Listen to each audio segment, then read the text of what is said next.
আজকে আবু সাইদ হত্যা মামলার পটভূমি সাক্ষ্য হিসাবে আজকে আমি আইসিটি ট্রাইব্যুনালে এসেছি এবং সেখানে আমাকে যেসব প্রশ্ন করা হয়েছে সেই সব প্রশ্নের উত্তরে 18 সালের কোটা সংস্কার আন্দোলনের প্রেক্ষাপট থেকে শুরু করে আমরা 24-এর কোটা সংস্কার আন্দোলন, সেটি পরবর্তীতে যে বৈষম্যবিরোধী শিক্ষার্থী বৈষম্যবিরোধী ছাত্র আন্দোলনের নেতৃত্বে গণ অভ্যুত্থানে কীভাবে যায় সেটারই পটভূমিকা বর্ণনা করছিলাম।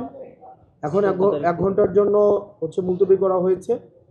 তো আমরা আজকে 18 জুলাই 19 জুলাই পর্যন্ত সাক্ষ্য প্রদান করেছি যে কীভাবে আসলে মিডিয়ার সামনে আমাদেরকে উপস্থাপন করে আমাদের বক্তব্যকে বিকৃত করে নিয়ন্ত্রিত গণমাধ্যমের মাধ্যমে রাষ্ট্রের আইনশৃঙ্খলা রক্ষাকারী বাহিনী কীভাবে আমাদের বক্তব্য খণ্ডিতাংশ এবং আংশিকভাবে প্রচার করে আন্দোলন প্রত্যাহারের যে নাটক মঞ্চস্থ করেছিল সে বিষয়ে সেখানে কথা বলেছি।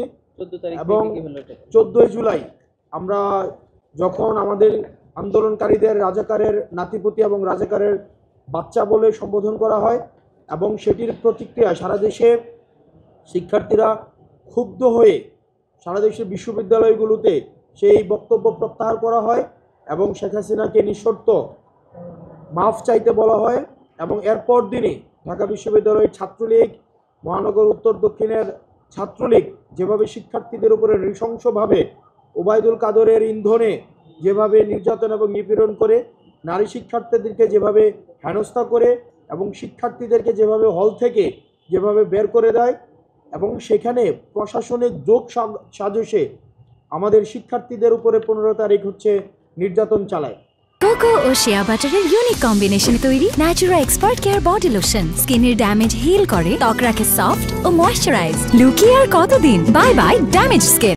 সেটিরই প্রতিক্রিয়ায় 16 তারিখ যখন সারা বাংলাদেশে স্বতঃস্ফূর্তভাবে বিক্ষোভ মিছিল হয়, সেই বিক্ষোভ মিছিলে রংপুরে আবু সাইদকে ক্যাম্পাস কম্পাউন্ডে গুলি করে হত্যা করা হয় এবং চট্টগ্রামে আমাদের ওয়াসিমকে, ছাত্রদলের ওয়াসিমকে কীভাবে নৃশংসভাবে হত্যা করা হয় ছাত্রলীগ গুলি করে। আবু সাইদ থেকে ওয়াসিম এবং সেদিনে সারা বাংলাদেশে 6 জন শিক্ষার্থীকে গুলি করে হত্যা করা হয়। সেটিরই প্রতিক্রিয়ায় আমরা 17 জুলাই যখন গায়েবানা জানাজা করতে ঢাকা বিশ্ববিদ্যালয়ে আমরা আসি, আমাদের এজেন্সি আমাদেরকে চাপ প্রয়োগ করে যেন আমরা গায়েবানা জানাজা না দিতে পারি এবং বিশ্ববিদ্যালয়ের যোগসাজশে তখনকার নিয়ন্ত্রিত ইউজিসি বিশ্ববিদ্যালয়গুলোকে বন্ধ করে দেয় এবং গায়েবানা জানাজায় আমরা দেখেছি পুলিশ, বিজিবি এবং রাষ্ট্রীয় আইনশৃঙ্খলা বাহিনীর সমন্বিতভাবে শিক্ষার্থীদের উপরে tear shell, rubber bullet, sound grenade সেখানে চালানো হয় এবং সেদিন রাতেই আমাদেরকে বাসা থেকে তুলে নিয়ে গিয়ে পদ্মাতে মিটিং করানোর চেষ্টা করে এবং সেটি আমরা প্রত্যাখ্যান করি। সেদিন রাতের আমরা কোনোভাবেই আমরা বলেছিলাম যে আমরা আমাদের নেতৃত্ব স্থানীয় যারা আছে তাদের সাথে কথা না বলা ছাড়া আমরা কোনো মিটিং করতে পারবো না। আমাদের সামনে দিয়েই তখনকার 3 জন মন্ত্রী আমাদের সামনে দিয়েই পদ্মাতে প্রবেশ করে 1 ঘন্টা যাবৎ আমাদেরকে বোঝানোর চেষ্টা করে তখনকার সময় ডিজিএফআই যেন কেন আমাদের মিটিং করা উচিত, কিন্তু আমরা এই মন্ত্রীদের সাথে আমরা মিটিং প্রত্যাখ্যান করি।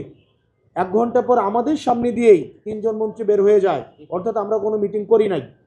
ওই দিন রাতেই মিটিং করাতে ব্যর্থ হয়ে আমাদেরকে মৎস্য ভবনের সামনে সেফ হাউসে, মৎস্য ভবন এবং আন্তর্জাতিক মাতৃভাষা ইনস্টিটিউটের মাঝে একটা ঘর আছে, বাইরে থেকে সেটাকে পরিত্যক্ত মনে হয় যে এটা পরিত্যক্ত, কিন্তু ভিতরে আধুনিক ব্যবস্থাপনা সবই রয়েছে, যেটাকে আইনশৃঙ্খলা রক্ষাকারী বাহিনীদের ভাষায়, এজেন্সির ভাষায় যেটাকে সেফ হাউস নামে ডাকা হয়।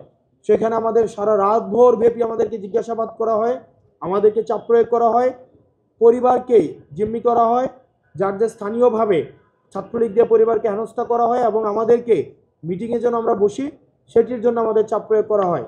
সেদিন সকালে এসে আমাদের এজেন্সির একজন আমাদেরকে হুমকি দেয় যে আমরা যেন মিটিং করে সারা দেশের সামনে আমরা যেন বলি যে আমরা আন্দোলন প্রত্যাহার করে নিয়েছি, তাহলে আমাদের লাইফ সেটেল করে দিবে, বিদেশে আমাদের লাইফ সেটেল করে দিবে, এই বিষয়গুলো আমাদেরকে বলেন।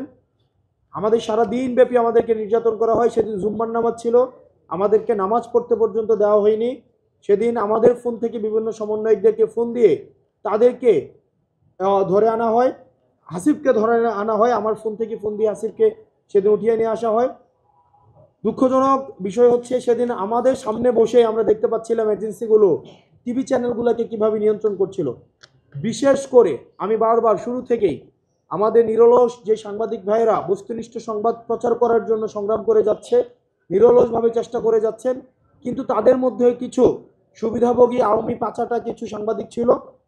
তাদের যোগসাজশে আমরা দেখছিলাম বিশেষ করে ৭১ টেলিভিশন, সময় টেলিভিশন এবং ডিবিসি, এই তিনটি টেলিভিশনকে কিভাবে নিয়ন্ত্রণ করছিল আমাদের সামনে বসে। আমাদের সামনে বসে এজেন্সিগুলো তাদের প্রচারিত খবরকে পরিবর্তন করে দিচ্ছিলেন, তাদের মতো করে খবর প্রচার করছিলেন এবং তাদেরকে নির্দেশনা দিচ্ছিলেন। বিশেষ করে এই তিনটা চ্যানেলকে নির্দেশনা দিচ্ছিলেন পরিস্থিতি স্বাভাবিক রয়েছে, নিয়ন্ত্রণে রয়েছে, 2 দিন নিয়ন্ত্রণে রয়েছে সেটি যেন প্রচার করা হয়। এবং সেখানে বিশেষ করে ডিবিসি, ৭১ এবং সময় টেলিভিশন সেগুলোই প্রচার করছিল। সেদিন রাতে আমাদেরকে আবার বাধ্য করা হয় আমাদেরকে রাষ্ট্রীয় অতিথি ভবনে যেতে, যেটি সারা বাংলাদেশ দেখেছে যে আমরা রাষ্ট্রীয় অতিথি ভবনে গিয়েছি, কিন্তু এর আগের 1.5 দিন আমাদের উপর দিয়ে কী গিয়েছি সেটি সারা বাংলাদেশকে জানার কোনো সুযোগ দেওয়া হয়নি। দুঃখজনক বিষয় হচ্ছে আমরা সেদিন প্রেস কনফারেন্স করে, আমি বোধ করি সেদিন প্রেস কনফারেন্সের অনেকেই আজকে হয়তো এখানে আছেন, অনেকেই নিশ্চয়ই এখানে আছেন। আমরা সেখানে বলেছিলাম রক্ত মারিয়ে কোনো সংলাপ নয় এবং শহীদদের রক্তের উপরে দাঁড়িয়ে আমরা কোনো সংলাপ করতে পারি না। এবং আমরা সেখানে আরও বলেছিলাম আমাদের শাটডাউন কর্মসূচি অব্যাহত থাকবে, কিন্তু কোনো গণমাধ্যম সেদিন প্রচার করেনি। ডিজিএফআই এর একজন সদস্য সম্ভবত ছিলেন, ওনার নাম ছিলেন হাসনাত, উনি মিডিয়াকে নিয়ন্ত্রণ করতেন, আপনারা জেনে থাকবেন এবং আপনারা মাঝে মাঝে আমাদেরকে এসে বলেন যে আমরা আপনাদেরকে নিয়ন্ত্রণ করতেন। উনি আপনাদের সামনে আমাকে বলতে বাধ্য করেছিলেন যে আপনার এই বক্তব্যটা প্রত্যাহার করেন, যে শাটডাউন কর্মসূচি অব্যাহত থাকবে। কিন্তু আমি সেদিন গণমাধ্যমের সামনে দাঁড়িয়ে বলেছিলাম না, শাটডাউন কর্মসূচি অব্যাহত থাকবে এবং আমরা আলোচনা ছাড়া কোনো কর্মসূচি নতুন করে দিতে পারবো না, আমাদের পূর্ব ঘোষিত শাটডাউন কর্মসূচি অব্যাহত থাকবে।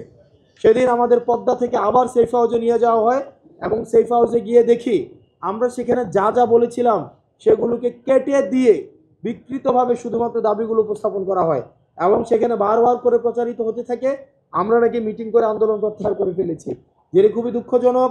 এবং সেদিন আমরা সর্বপ্রথম আমরা রাষ্ট্রীয় নগ্ন কায়দায় মিডিয়াকে নিয়ন্ত্রণ করার যেই নাটক মঞ্চস্থ হয়েছে সেটির আমরা শিকার হই, সেটির আমরা ভিকটিম হই। এই পর্যন্ত হচ্ছে, এরপরে সেদিন আমাদের সেখান থেকে আবার আমাদেরকে ক্যান্টনমেন্টে নিয়ে যাওয়া হয়। ট্রাইব্যুনালে এতটুকু পর্যন্ত আমরা কথা বলেছি।